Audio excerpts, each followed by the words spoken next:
হাতী বিভিন্ন সময়ত লৈ গৈছে, আন দুষ্প্ৰাপ্য জীৱ জন্তু, আনকি আমাৰ ৰাজ্যিক চিৰিয়াখানাখনকে সংকটত পেলাই আম্বানীক তৈলমৰ্দন কৰিবৰ কাৰণে হিমন্ত বিশ্ব শৰ্মাই উঠি পৰি লাগিছে, যাতে পত্নী আৰু পুত্ৰৰ সম্পত্তি বঢ়াব পাৰে, পত্নীৰ নামত যাতে নতুন কোম্পানী গঢ়িব পাৰে।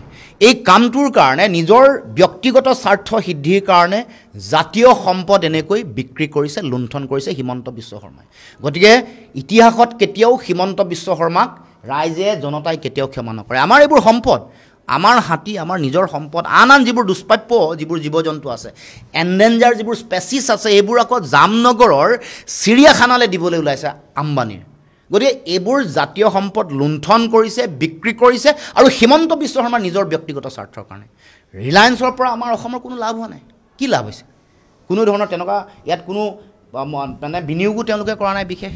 যি কৰিছে কেৱল মাত্ৰ লুণ্ঠনহে কৰিছে। আদানীয়ে আমাৰ ৰাজহুৱা খণ্ডৰ উদ্যোগ আদানীৰ হাতত অৰ্পণ কৰিছে।